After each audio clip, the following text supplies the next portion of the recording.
Well, it finally arrived today, that cooler air mass. Humidity continues to lower as well, but we've got drizzly scene here along I-64 at Afton. You'll certainly encounter some fog and drizzly conditions that will likely persist for several more hours. We have a few showers out there as well. We'll get to that in a moment. Yesterday, 91, 7 days of a heat wave broken. 70 is our current number, and the high today occurred shortly after midnight when it was 74. Those northeasterly winds bringing in the cloud cover, allowing that cooler air to take over, and the dew points have dropped almost 10 degrees since this time yesterday, so that's some good news. 66 is the current number at the Valley Airport in Weir's Cave, northeasterly wind there at 13, and most of us are in the 60s to around 70 at this hour. So numbers, some basically 17, 22 degrees cooler than yesterday's high.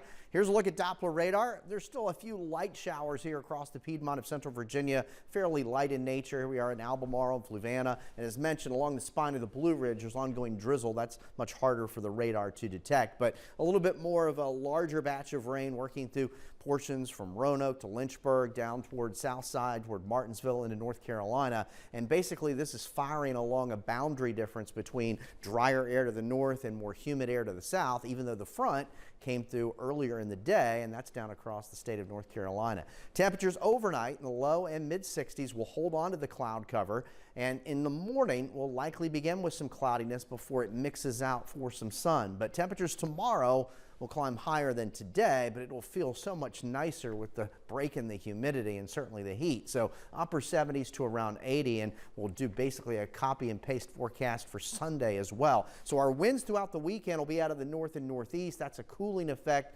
certainly during most of the seasons, but certainly during the summertime. So there's a look at your weekend. Pretty much here in Central Virginia, right around 80 degrees. I think more widespread 50s to greet us early Sunday morning. So big difference from what we dealt with. For nearly a week or longer, we had oppressive soupy dew points that were in the 70s, and now those numbers continue to drop this weekend. So this is much more pleasant to enjoy. Now, rain chances are going to remain low for several days, taking us into the middle of next week. But all next week, we're talking about below average temperatures here for August, early August. We have a large area of high pressure that's up across the Great Lakes. That'll continue to build off to the east through eastern Canada and New England, and that'll influence our weather here right through the weekend. Fronts farther to our south, and we'll continue to scour out some of these more clouds as we head into later tomorrow. But again, cooler numbers, the northeast, the mid-Atlantic, back to the Ohio Valley. So this latest heat wave has been broken.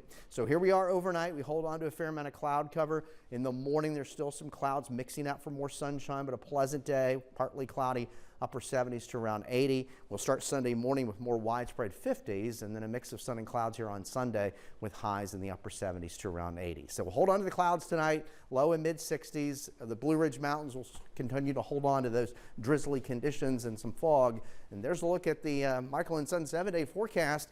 A nice start to August here. We can get used to this with some below average temperatures. By the middle of next week, we'll have those shower and thunderstorm chances making a return. Enjoy the weekend.